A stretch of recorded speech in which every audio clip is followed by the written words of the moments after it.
I was born in the wee year of 2001, so I grew up primarily with consoles like the Xbox or the PS2, but even I can't deny the charm of the PlayStation 1.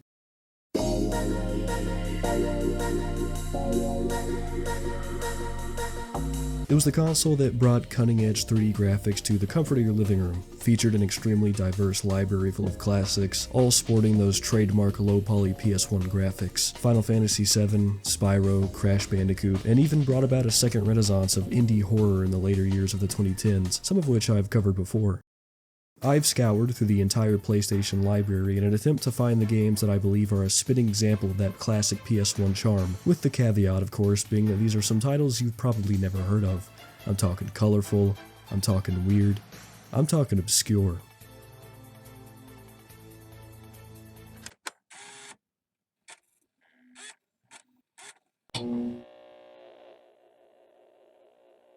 Now when I'm thinking about the old classic days of the 90s gaming scene, aka the gaming scene I was never a part of because I'm a stinky little 2000s baby, nothing screams PlayStation 1 more than fighting game. Tekken and Mortal Kombat are some of the most well-known of the genre, and some of you more cultured individuals out there might be thinking of something like Dead or Alive or Virtua Fighter, but I'm willing to bet you've never heard of a little game called Star Gladiator.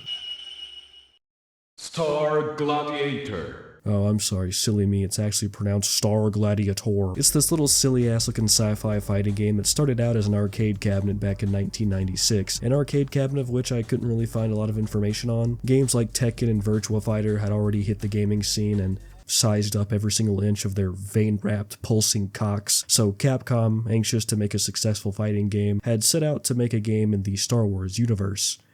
That didn't happen. The game was relatively well received and was eventually given a full conversion to the PlayStation 1, where we can now play as a fucking monkey from the comfort of our own disgusting homes. The moment this game is booted up, my ears are assaulted by that glorious old Capcom logo right before cutting to what I'm assuming is the Neo-Iraqi War, where this big black Tron guy picks up a US soldier, then we're shown a compilation of all the wacky, colorful characters that we'll have the pleasure of playing as. We got Edgelord Luke Skywalker, absolutely swinging that thing around, a fucking monkey, a child molester, a French guy, a robot, girl, a fucking bird, a literal dinosaur, and then Tron Darth Vader just gets so pissed at the US's mishandling of global war and just kind of says fuck it and blows himself up.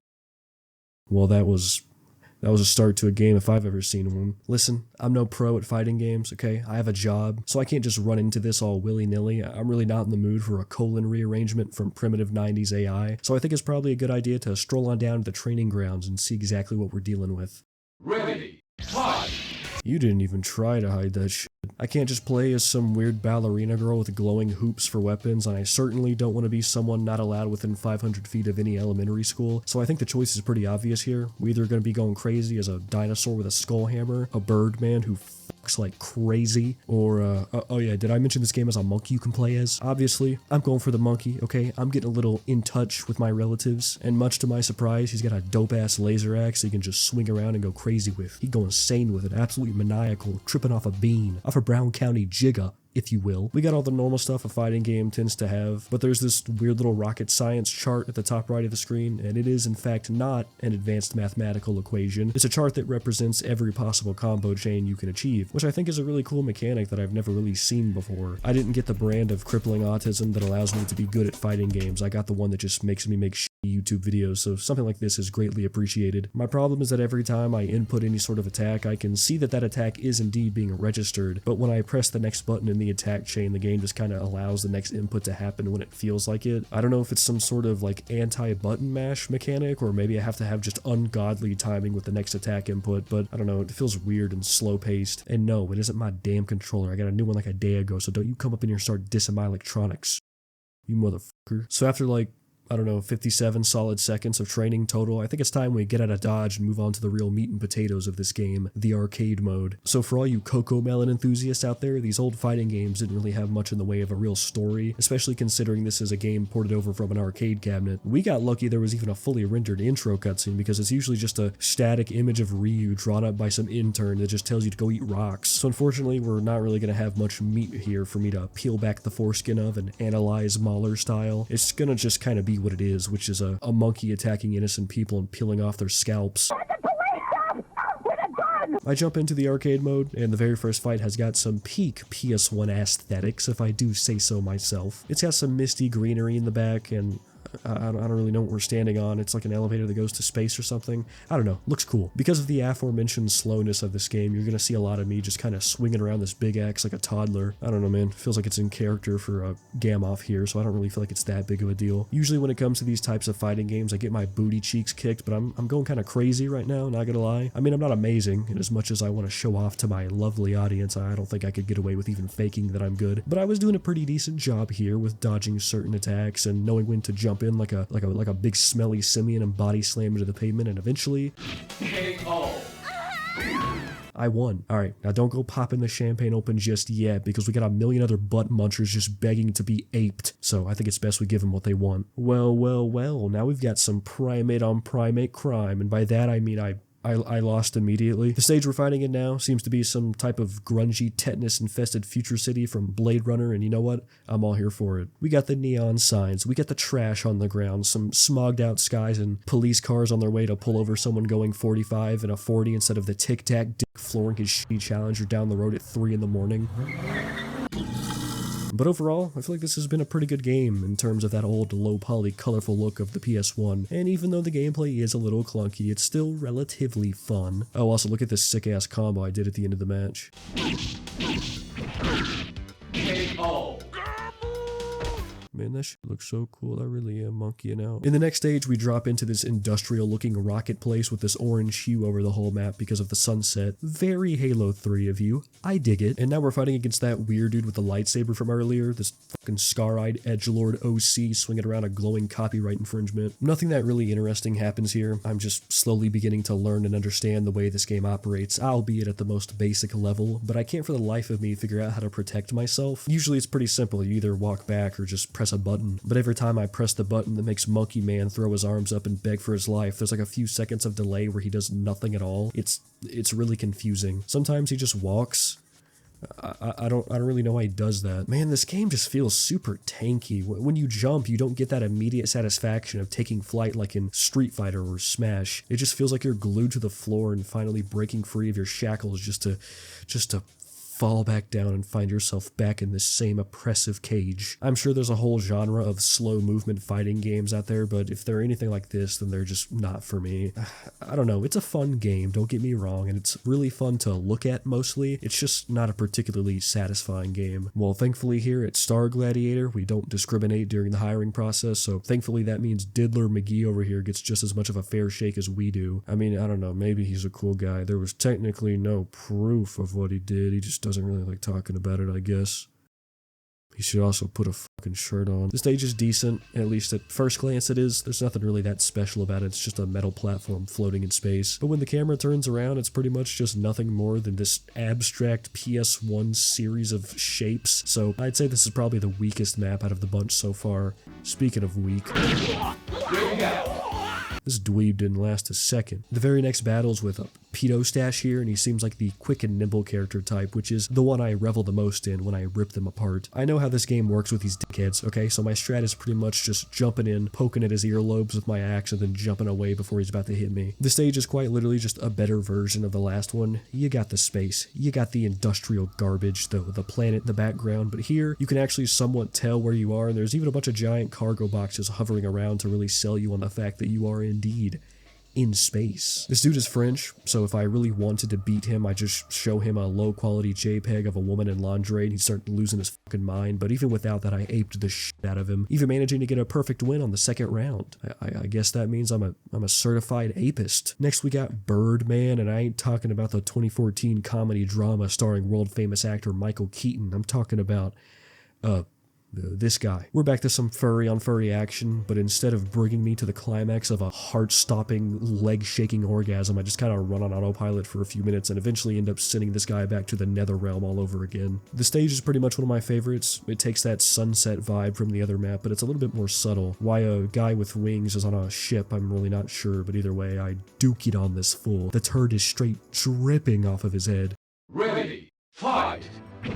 Yeah, that's a fucking dinosaur. Rimgall is the name, and constantly countering my attacks like a pussy bitch is his name. With every character I fought thus far, it hasn't really felt like there was a natural progression in difficulty, and to be fair, if we're being objective about the word difficulty, then there's not really much of a progression here either, but this character just keeps hitting me with this gay little counter mechanic that he just wants to throw out when I'm mid-swing, so there's quite literally nothing I can do about it, and then bam, half of my health bar is eaten alive. I tried my best, you know, I button mashed, I channeled the monkey madness of my ancestors, but this freak handed me the ale on a steaming silver platter. We do not give up on this channel, however, and thankfully, if as long as we just select a character within the game over time limit, we can just jump right back into the fight and spread my unwashed monkey asshole and begin spraying bile and also diarrhea all over this lizard before it ends with both of us killing each other.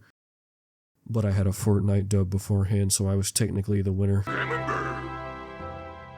Does this game have emotes? Where the VB? Now we're just fighting an overweight Power Ranger in another very nice looking stage. It just seems to be in a base out in the middle of a canyon. He has a gun sword, which is metal as hell, and we exchange a W after a little bit of time of me just falling back on my usual strategy of hitting someone in the chin, then just jumping away like a monkey before they can do anything about it. But guys, you are simply neglecting the fact that I do not care.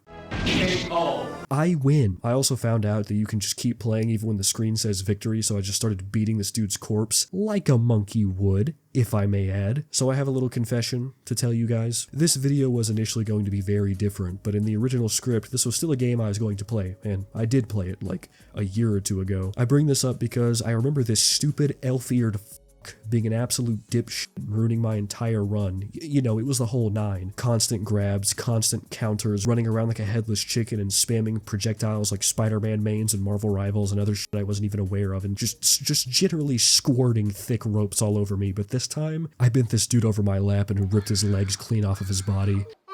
This shitwad in his dumbass elf pants and pimp cane really thought he had this in the bag, and to be fair, for a moment there, I thought he did too, but out of nowhere, I pulled off this sick-ass gorilla grab where I just forced him onto his knees and started f***ing him. I only had a little pissant of health left, so I thought he was just gonna save it still, but nah. Nuh-uh. It's clobbering time. Now for the second round, he started being a little chode eater and started spinning circles around me and making me snort his fart dust, but there was no way in hell I was going to let him emasculate me and rip away my newfound title as Epic Gamer. The match started. I jumped up, swung my axe into his head, then, I did it again. Then I kicked him in his kneecaps like I was trying to rob an old man and f***ed on him. I even got a perfect score. Gore? More like whore, fuck you. And now here we are, you and me, monkeys for life, monkeys in Christ, fighting against the final boss, which is this Lovecraftian mix between Sark, Darth Vader, Samurai, which is already kind of an inspiration for the whole Sith Jedi thing, so I don't know where I was going with this. And the final stage is this really neat looking glowing platform with a ton of Dyson sphere rings spinning around us. There's a rainy storm background because of course there is, and the glowing of the boss's armor contrasting against it all looks very nice, even if it is a little distracting. Now of course, I'm not going to sugarcoat it. I was getting spanked throughout this entire ordeal. It was completely hopeless. I was putting up a good fight, but he'd always do something I didn't expect, like, I don't know, jump over to me from across the entire stage or hit me when I would have sworn he couldn't even reach that far, and that really seems to be the source of all this guy's power, just reach. Now in terms of raw damage and attack output, it's obvious that Bilstein over here is much more difficult than every character we've fought thus far, but the main two reasons he was quote-unquote difficult was just because his sword is the size of the World Trade Center, and holy god does he have a fetish for counterattacks. For a while here, it felt like I was just playing a representation of iDubbbz's career for the past 6 years, just nothing but losses spearheaded by a 7-foot demon, but I'd see the tiniest light every once in a while. I'd pull off some cool move I didn't think I could pull off, I'd manage to win one single round against him, you know, stuff like that. But it started to get old, I started to get annoyed, and then let's just say that the Smirnoff started rolling in like Sonic the Hedgehog, but we never give up. We never back down, as said by the prophet, what was his name again? Nikke? Oh, am I allowed to say that? Eventually I found a silly little weakness, an exploit if you will. Billy here didn't really like it when I used the 4-punch horizontal swing combo, and that seemed to do a good job at catching him off his twinkle toes and putting a dent into his health bar. But this was also a weakness for me, because out of the 4 attacks that would make up the combo, the amount of time spent between the 3rd and 4th hit would give this dingus just enough time to unzip his buckle jeans and whip out a greasy uncut counter, which of course would always end in me losing half of my godforsaken health bar. Yeah, that didn't end up working either, so I just said, it here and accidentally slipped and fell and bound the key in my totally legitimate PS1 that allowed me to rewind the gameplay. But what makes it funny is that I used it one single time, clicked a single button differently, and won instantly.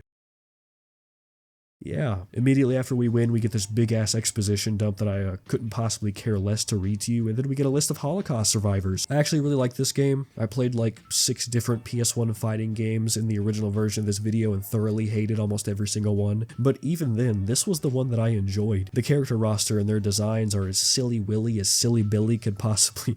I don't know why I wrote that, but they're all so colorful and dumb and charming that I couldn't possibly hate them. You can play as a bird and a dinosaur. You couldn't name me one other game that's like that. The graphics look really nice for the PS1 as well, which is usually the deal when it comes to fighting games, but it's especially good here. In terms of some sort of comfy little PS1 aesthetic, I'd say this game does the job with flying colors, but overall, for a game that isn't close to as well known as the other titans of the fighting genre, I'd say that it does a relatively good job at being enjoyable as well, however obscure it may be.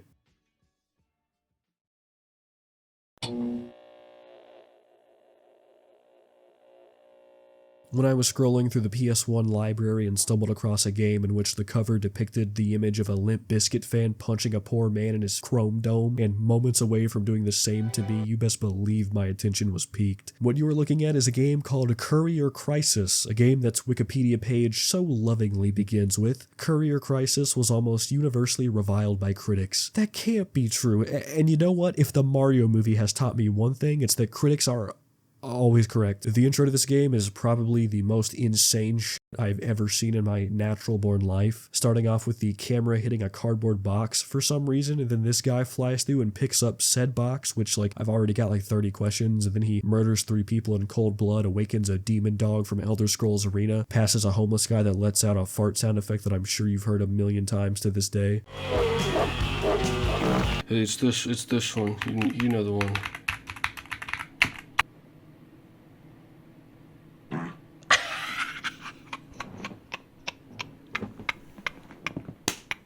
And then another royalty-free sound effect plays as he screams and slams face first into a semi-truck that turned into an alleyway for some reason. Then we're met with a title screen that has a subtitle that sounds like some pretentious phase I'd see in the Twitter bio of a political debater who got outed as a sex pest. This menu is so, like, quiet and static that I didn't even really realize it was a menu until I flicked the stick of my controller, but after pressing a few buttons and honestly being a little unsettled because I keep thinking he's gonna break out of this frozen screen and jump scare me, I scroll to the first mission, which is the Civic Center. If this is the Civic I'm thinking of, then I hope you guys brought some earplugs, Jesus Christ. The second we load up, it hits me like a truck. Not the corny late 90s rock, and certainly not the hideous sprite work, but the atmosphere. You know exactly what I'm talking about. The cityscapes with these white and pale walls with a crisp blue sky. You're crazy taxis, you're Outrun 2s. Except instead of this being super charming and a colorful look back at those wobbly ass PS1 graphics, it's more of just a kinda underwhelming and gross looking series of streets filled to the brim with claymation people. Yeah, I don't know. So far, this game is just kind of like its protagonist, not a looker. Drop the dead rat laying on your chin, brother. Honestly, the game's pretty fun. You pretty much just press the stick forward to go forward, and you have to run directly through these people that the map is pointing out and bring their delivery to someone else. What kind of sucks about it is that it's not a typical arcade game where you do as many of these deliveries in a single stretch of time as you can. You just do whatever the certain amount the stage has set up for you, then get frozen in time and stare at a piss-ugly loading screen, then move on and repeat. Because it just rips you away on your second or third delivery, it doesn't ever really feel like this game is giving you that much of a chance to really go fast or get any sort of bearing on the controls. It should have just been that you have to hit a certain score per stage within an allotted time limit that you can maybe increase the better you are and then unlock the next stage. As far as I can tell, the main draw of this game is that it's edgy. Well, like 90s edgy at least. It's not inward edgy, it's like only making jokes about race when it's white people edgy. But even then, this game has got some balls. You can kick children in the godforsaken head. You can kick people for, as far as I can tell, no real reason. It would have sort of made sense if there were people on bikes chasing after you, and to give it some credit, in some of the later stages, there are dogs you can just sock in the jaw. But I guess early game, it doesn't really have much utility besides being funny. Damn guys, guess I'm fired. Okay, next game. It takes me a minute to get a bearing on the controls, and I jumped over a ramp and looked sick as hell while doing it, and eventually made it to the next stage. I know that this is supposed to be Chinatown, but because I'm not really paying attention to the designs of the buildings themselves, it just makes this setting feel really gross looking. I don't know, man. This game just isn't gelling with me right now. I fly down to this guy doing a really poor look, guys, I'm like a nerd, haha impression. Excuse me, over here. That's everyone that disagrees with me. Nothing too crazy in this stage. The sky's purple. I don't know what else you want me to say. Sweet. Just like with anything, the more I play, the more of an unstoppable god I become, cycling through these mean streets like the 90s epic grown-ass man cosplaying as a teenager that I am, assaulting a police officer with a Homer Simpson donut for no apparent reason, you know, the huge. But then a few stages later, things start getting a little interesting. I eventually unlocked a mission called Skid Row, and almost immediately upon arrival, some poor fucking guy gets gunned down in the streets, and every 3 seconds I'm hearing people scream and there's shit on the ground, and I have to literally kick dogs in the head, and this game's awesome, actually. It's my favorite game ever now. At this point, I just started kicking people because I thought the sound effects was hilarious, while still catching some epic air and making all of my deliveries on time like some ghetto Peter Parker. But you hit a certain point where you just kind of don't want to play this anymore. I don't want to ride a bike and make deliveries in the hood. I just want to work in IT. It's starting to lose steam. It was fun at first, but after doing the same thing over and over again in a slightly different environment every time, I'm just starting to get bored. The music is nice, and it's nostalgic, sort of, and I'd play it for you, but if I did that, then the gray slime creature in charge of music copyright is going to burst down my bedroom door and kick me in the head.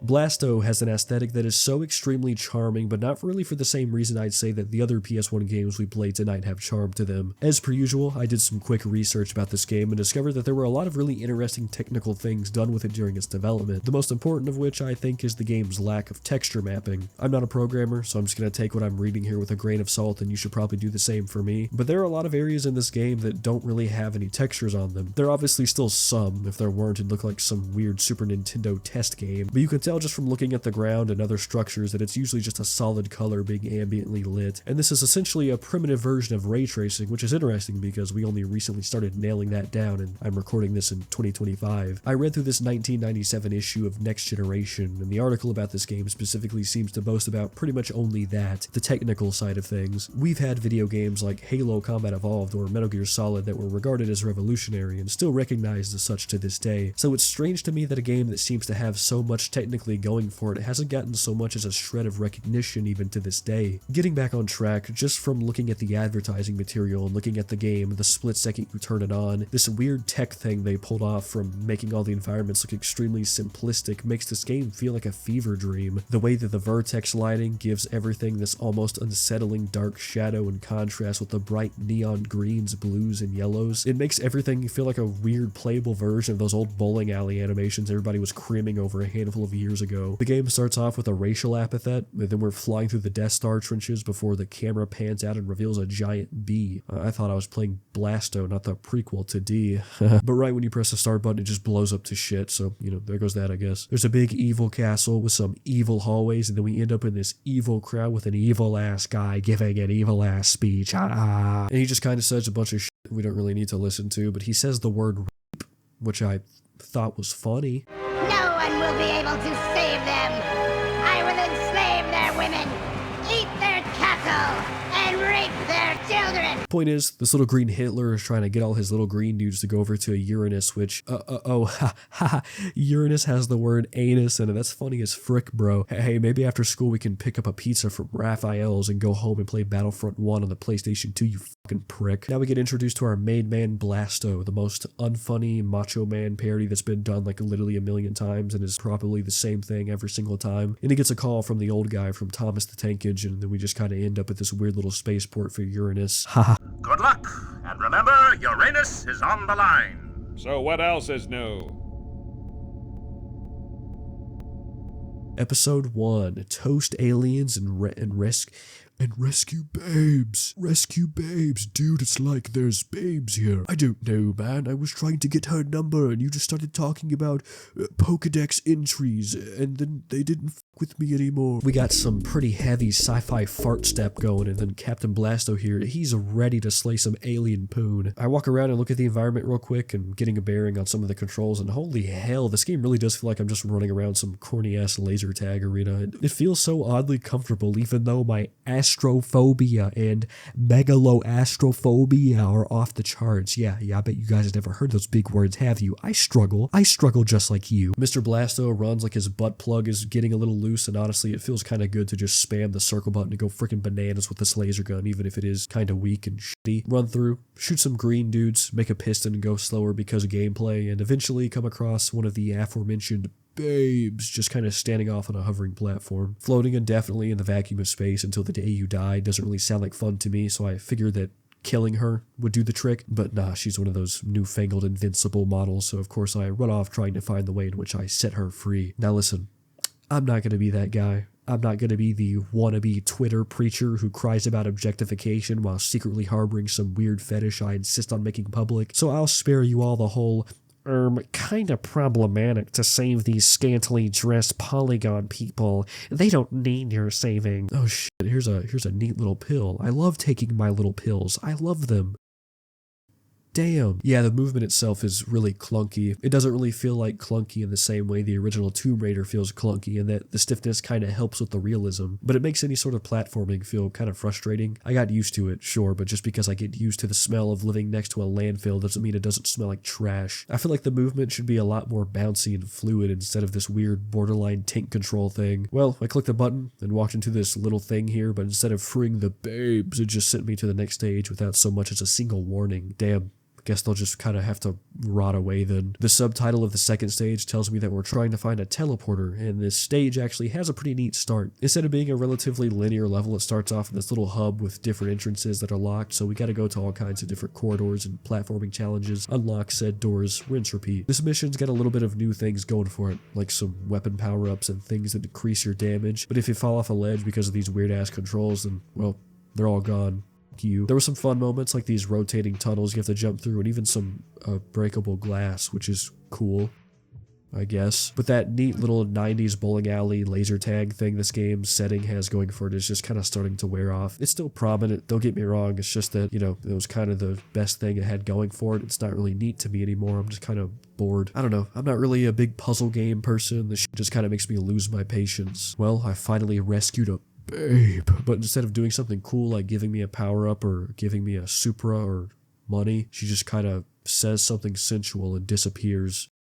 Like they always do. The game does a few more things that manage to get my attention for a few more hours of play, like this little segment where eyeball laser things are spawning out of tubes and you have to destroy the tubes, or a boss fight where you shoot at these little ulcers on a giant green squid creature that was kind of disgusting. But yeah, like 3 hours in and I'm just starting to lose my steam. Admittedly, it's because I'm playing this game in tandem with like 4 others in a video where I'm just simply showing off and lightly reviewing some old forgotten PS1 games, so in its defense, I would finish it otherwise, but in terms of some sort of in-depth exploration of this game and its mechanics, I think this is probably going to be the most we get out of it. It's a game that's repetitive, sure. It's a game that's clunky, but it's a game that's charming and corny, and that super stylized, cartoony sci-fi look this game has got, it just makes it feel really comfortable.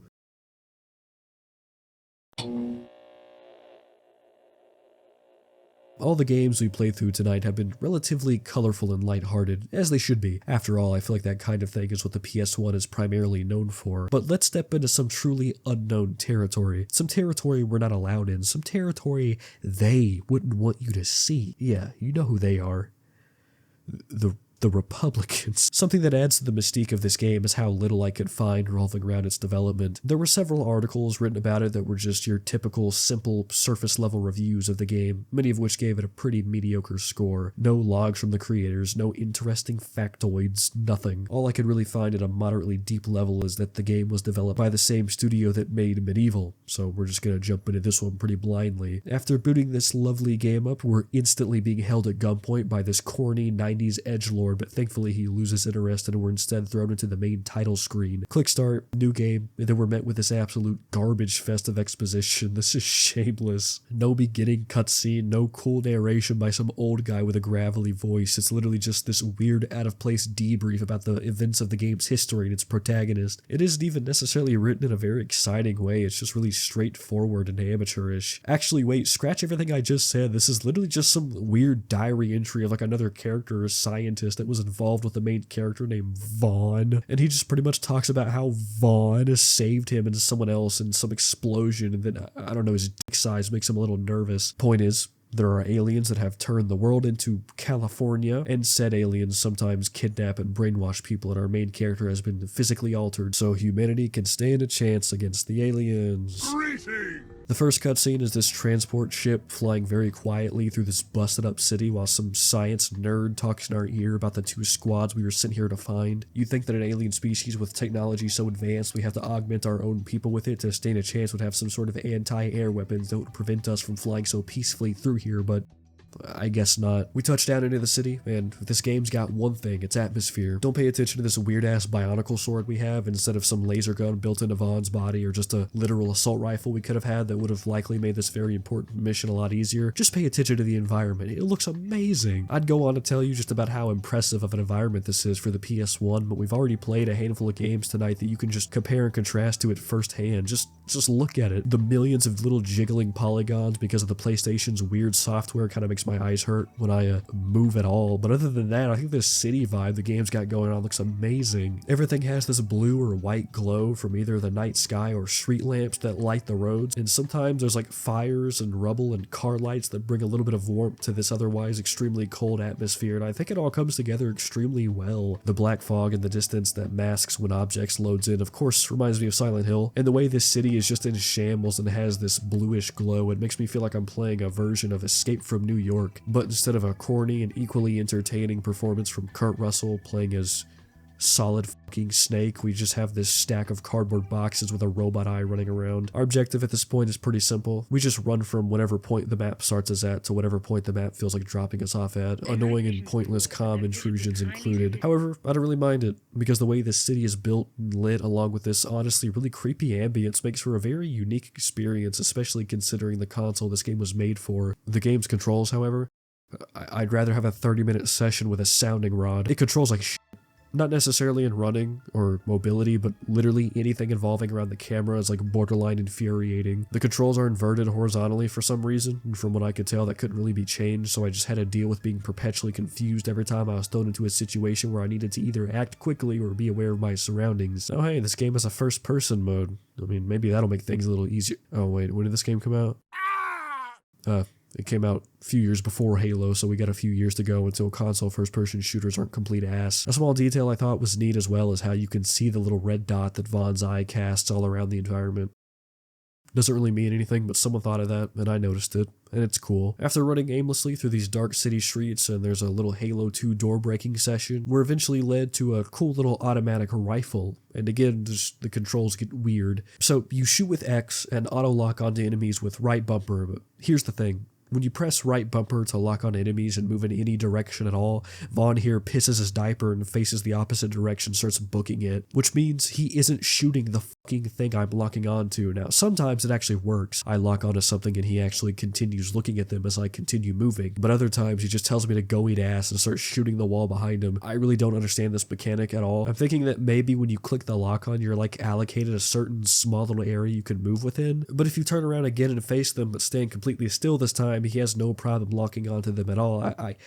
I don't get it. So I usually just end up holding down the basic attack button without locking on and just run around in circles or straight up towards enemies and hope that my gun kills them before they kill me. A few uninteresting environmental puzzles and generator power on later, we find our way into a subway station where we find an alien shield that we can just use to eat damage while holding down triangle, and of course a beat up subway. What follows is a segment where you have to crouch behind the lower walls of this subway to dodge steam from these broken pipes, and I was killed almost immediately. And you know what? This is probably a much more pleasant death than anything I'd get on a subway in New York. At least here I can rest assured knowing my corpse will be violated by some tweaker with a shopping cart full of half-eaten Big Macs. After getting off the subway, we meet this little injured fella that needs some morphine, but you know, we're just a YN in the making. We're not a full-on YN just yet, so we gotta go scavenge the nearby hospital area to find some fit, shoot it up into this man's system, gun down some alien cyborg things with titties, run into this room to get the med box, and just admire how good the environment looks again, then book it to this guy. He gives us a little bit of info about the scout group we're looking for, and even gives us a key card that just gives us access to a nearby supply closet that has some potentially useful stuff. But because I'm me and retarded, I completely disregarded this and just kind of booked it out the door anyway. The second we step outside, the lady over my radio starts saying something about being stealthy and not engaging these floating surveillance drones, but honestly I couldn't hear her over the sound of gunfire, so you know, I'm sure what she told me is probably pretty useless. Honestly, this game is a lot more fun if you just try to play it like Metal Gear Solid. Going into first person to shoot from far away is always so much more effective, not only because there's either a bonus damage or headshot mechanic, I can't tell. All I know is that I borderline one-shotted everything in first person, but because the enemies don't have any sort of programming that makes them react to when someone is next to them being killed. Dude, even GTA 5 had that. This game fucking sucks. Eventually, there's this cool little dark parking garage with a little prison full of guys in it, so I do what I do best. Hard scoping some alien scum in the forearms, and then we start getting talked to by Shrek. Boy, are we glad to see you, sir. They start talking about some sort of key card they need to get out of here, but I feel like they could just easily hoist each other up over this tiny ass little prison wall and just, you know, pull something up to the outside of it, then lean over whatever they pulled up to it, then bring the last guy out. But, you know, I guess we need that key card. This is a really weird design for an alien cage. One of the first rooms that lead out of this garage is this actually terrifying little corridor that I think I was supposed to be jump scared in, but because the lock-on works through walls, this little Dark Souls 2 bullshit didn't really work on me. Eventually, the key card is in our possession, and I click a button that turns off a shield wall that I don't really know where it is. And then I walk into this room, and the game actually just straight up turns into Metal Gear Solid. It's also worth noting that other than some camera jank, the game unironically plays so much better from this perspective. I get caught almost immediately, of course, because I shot at one of these things like I did earlier, but I guess now I can't do that for some reason because game change. They make the laser door we saw a second ago go back up and prevent us from escaping. So because I have room temperature IQ, I just ran through the rest of these robots knowing full and well that the laser wall is still up. I go back into the room with the locked up soldiers, realize that the wall was important, then backtrack through everything and just start over again. I got through it pretty quickly, even if the cameras were being a little janky and the camera angle was fucking me. But listen, man, I have experience with a whopping 3 Metal Gear Solid games, okay? As far as I'm concerned, stealth games fear me. And women. Guys, I made a joke about being a virgin and or loser on my game review channel. Like and subscribe for more original comedy. After setting our boys free, I walk into a junkyard that for some reason was being actively defended, and it doesn't take long to clear it out. We had a gun emplacement set up to defend this area. See if you can get to it. Maybe it's still working. I feel like Chief Keef. There's a big old turret sitting on this little area up here, but the big old thing is such a heap of dookie that it brings the game to a screeching halt so I can attempt to kill aliens running from one area of cover to another. It's a fucking pea shooter minigun that overheats like every 3 seconds. Yeah, it's not very fun. I'm sorry, but if giving the player a giant power weapon actively makes the game less fun to play, I'd say you got a problem on your hands. Thankfully, one of them drops a key card so we can unlock the alien doors that led into this place that weren't already locked in the first place for some reason, and then I walk in here.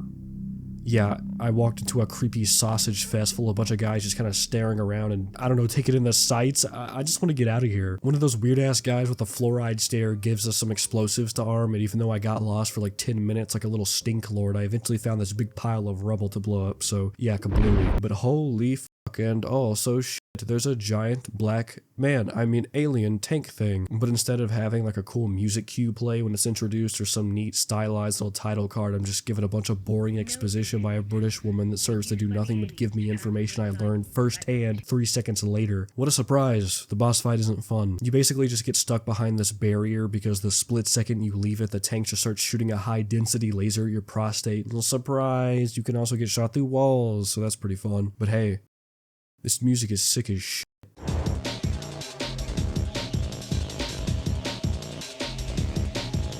I died like 4 times and eventually just figured that my best bet was going to be booking it past the tank the split second the fight started, even though when I tried that the first time I was just given a colonoscopy. For some reason it worked this time and I made my way up to the turret, spammed a bunch of shots while dodging bullets, and I eventually killed it. Though, as per usual, there's no cool cutscene, no neat alien weapon that Vaughn pries off of the corpse of the tank, just a boring ass cutscene where he just struts away from it and gets talked at. Guys, the aliens found the base.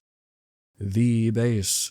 What are we going to do? The next mission is eventually more of the same, just running through empty streets and wandering from point A to point B with a bunch of charmless, corny voices constantly screaming at you with little to no convincing emotion. But the caveat here is that it seems to be this big mall area. It isn't the most variety I've ever seen, but hey, it's neat for the same reason that, I don't know, Silent Hill 2 has a very interesting and comfortable aesthetic. It feels familiar, though since this video is likely already long enough, I feel that now would be the best time to hang up our coat and visit C12 Final Resistance another time. When I tried doing research for this game, I saw a lot of reviews both in the form of articles and videos, and the reception couldn't have been more split down the middle. Some people were talking about how it was a game they loved as a kid and even loved revisiting as an adult. Some made videos calling it a hidden gem, but other people noted that it was just repetitive and unfun or just straight up dog shit. And I'm kinda somewhere in the middle. I've definitely played worse, especially on the PlayStation 1, or even now with modern day consoles. But this is a game that's obscurity is definitely understandable. Its main draw to me, of course, is its atmosphere and its environment. It's channeling the same demented American city thing that Silent Hill had going for it, and the coloring and the shading in this game really does make for an immersive world that is somewhat distinct. Like, I could definitely see my younger self making some sort of weird tradition out of playing this every Christmas or something, but the controls suck, the combat is repetitive and unrefined, and the story is borderline non-existent. They should have just went for a Doom approach and focused everything into environmental art and gameplay. However, I don't necessarily think my time was wasted, as this could very well be a game I revisit in the future. In the era of great chaos, when the Earth and the Moon were at war with each other,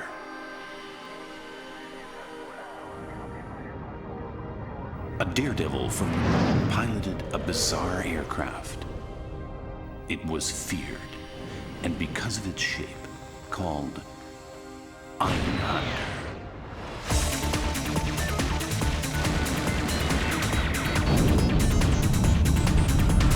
You'd be hard-pressed to find a person in the gaming sphere who doesn't know who Squaresoft is, doubly so considering you're watching a video about the PlayStation 1. In the earlier days of the gaming scene, they were known for being a JRPG powerhouse, Parasite Eve, Chrono Trigger, and Final Fantasy, just to name a few. However, in 1997, they'd try their hand at something a little different, something that didn't seem like it would take half as much time as something extremely heavy with dialogue and story beats like the projects they had worked on before. So, Square hired on Tatsuo Fuiji, a programmer whose portfolio at this time was very small, the most notable of works he helped with being Gradius 2, a series that some of you have likely heard of. He wouldn't be just a programmer or assistant programmer with this like he was on the titles he'd worked on before. He'd be taking the reins as director, eventually releasing to Japan in 1997 and the US in 1998, Einhander.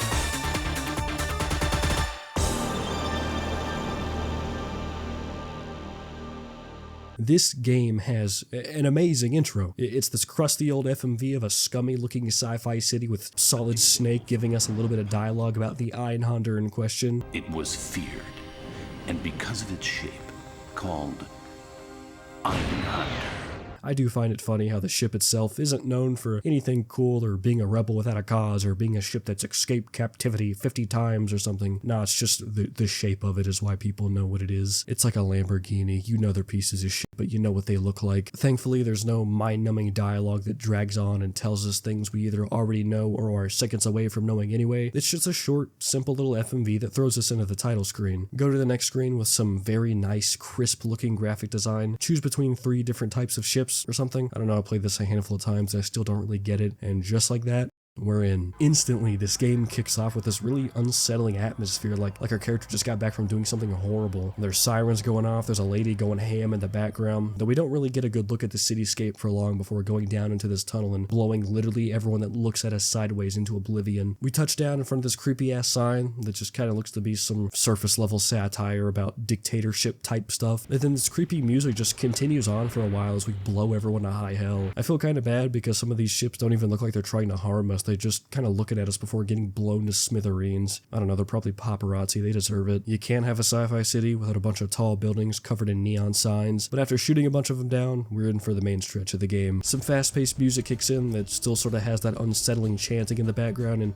now I'm going freaking crazy. It should probably go without saying, but this is without a doubt the single best game of everything we played tonight, and it's gripped my attention completely and kept it. The way the music sounds, the highly saturated color that fills this game to the brim, especially with the ships that are attacking or the city in the background, it just all looks absolutely amazing. At the very beginning, the music isn't anything too crazy, you know, nothing to write home about just yet, but trust me, soon it literally turns pants-shittingly good. One thing that's particularly impressive about this game too is just how much I care about what's happening. I'm not usually a big fan of these side-scrolling shoot-em-ups, but every time I see one, they're either the most basic and shallow arcade game ever, or they look like they're in a competition to be the most Japanese thing you've ever seen. But this? It's reserved. It actually has a style instead of just being strippers and clown vomit, and better yet, even if it does so without saying a word, it's got a story going on. It's not a lot, sure, I'm not asking for Final Fantasy VII here, but there are clear stakes that the presentation is only accentuating. It is like unironically so intense playing this. After a handful of minutes of being a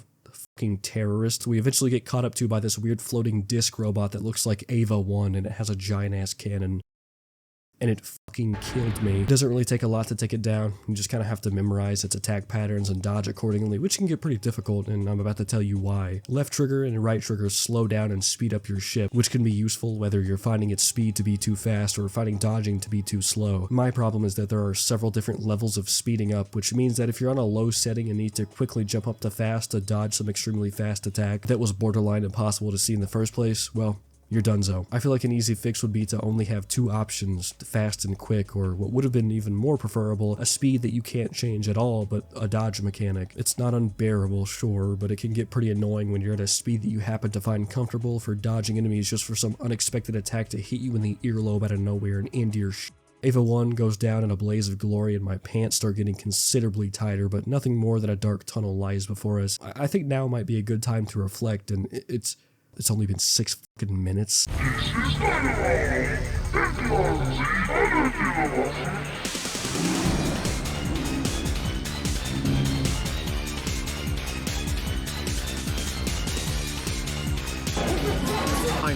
I don't even know what the fuck this guy said, but I am so on board. Now, why these guys would deploy a slow-moving robot that's stuck to the ground against a quick, nimble little spaceship, I have no idea, but hey man, this music is making me fill my diaper up at speeds I didn't even think was possible. The boss isn't super hard. It's gonna be pretty much the same for this entire game, actually. I'm not gonna go in depth about some super epic dodge against the boss's sword with an accidental lunge attack that beat the game. It's pretty much always just gonna be, I shot at them.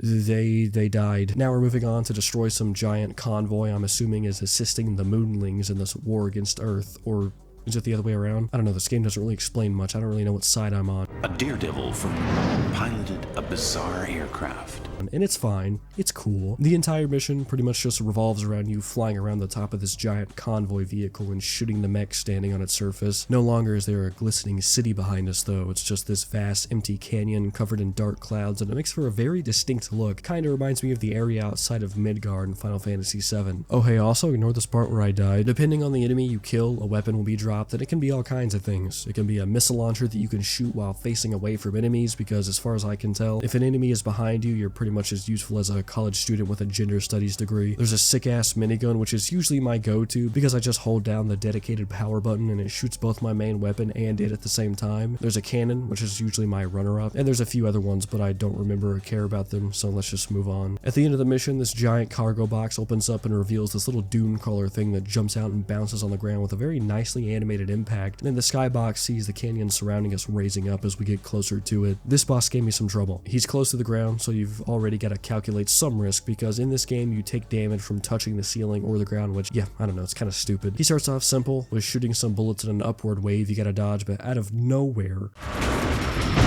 this fucker thought this was real funny because he killed me over and over again, but eventually I learned that when he looks up at you like a dog, he's about to jump onto you like one too, so, you know, shoot him, next phase, you know. He pulls out some more wacky attacks like swinging his ass at me and swerving, but try as he might, We win the fight. The mission continues on even after blowing this little dude up, but oddly enough, the music becomes like somber and things go quiet for a moment as we fly over the top of this massive vehicle. There's some cockpits you can blow up to, many of which probably are filled with people that have homes and wives and children to go home to, so of course, I do what I do best. I feel like this is going to be one of those games where at the end it's going to pull some crazy ass existential thing about the fragility of human life or some gay shit like that. The quiet just goes on for a little longer though, before... Oh shit, another cool boss. He's got several different arms that can do different types of damage, and after you shoot the first two down, the second two are significantly easier. And at some point, the face starts shooting laser rings that you can fly between, and it makes you feel like Superman from Superman 64. And then this giant machine I was assuming was just being piloted by a bunch of people fucking screams in pain as it falls into the darkness. We come out of the dark and find ourselves in this giant tunnel like those big tunnels from Star Wars. You know the ones. And things are pretty slow. The music is creepy and ambient and there's a bunch of ships dropping down or coming at us from beyond the screen, but then this door opens and the alarms start going off, and now we gotta fight this thing. I can't help but giggle for a silly little second because the laser sound effects are the most 2000s Cartoon Network ass shit I've ever heard, but this boss doesn't fucking let up, dude. It's just a constant barrage of attacks, and I kinda like it. This sort of hyperactive gameplay just kinda appeals to me, and that's not because I'm suffering horrifically from ADD. Well, okay, I might actually be. But because, I don't know, man, almost every game we played tonight has had some sort of obnoxious downtime or other slow moments that feel like they drag on forever. So it feels so nice to finally play something I can just consistently move around and click buttons in to get that instant gratification, feel that pressure just building up. It's like coming. But as I said before, this is all in surface of a fun little exploration of what some of the most obscure of the PS1 has to offer, so let's wrap this up. We end up getting rid of the spider bot pretty easily, and by that I mean he flies off of a cliff and screams on the way down. But then we're back in another one of those big tubes we descend in for 20 years. There's this thing above my head that constantly spawns enemies, and I didn't even realize for some reason that I could and should be damaging it, but I finally managed to, and the next phase begins with some of the most hyperactive, overwhelming shit I think I've ever played. And there's turrets shooting at you from literally every direction and flashing lights on the walls that make it hard to differentiate between your bullets and the enemies, and okay, yeah, I think it's about time we turn this off. Whew.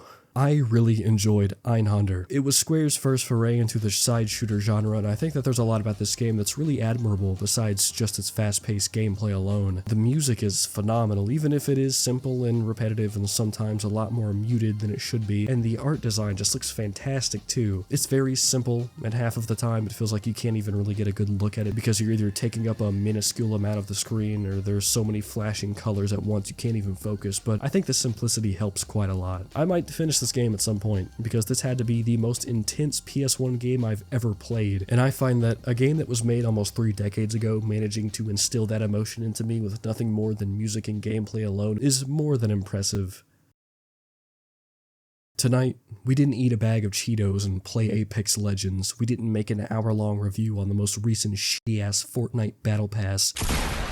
We took a quick look at some of the least known titles in one of the oldest video game libraries to date, a library that, if I may add, is full to the brim with games that are oozing with soul and charm and nostalgia that's just as iconic as it is endearing. Not for me though. I didn't really grow up with a PlayStation 1, my bad. Regardless, I hope you all enjoyed. I hope you all go back and play some video games from before you were born, and I hope you have a good night. But before you go, I want to hear about some games you perhaps played on the PS1 that you feel are lesser known and that more people should know about, or hell, just something you played that was weird and didn't really have much going for it. Who knows? If I see enough of those comments, I could make an episode 2 of this. Good night.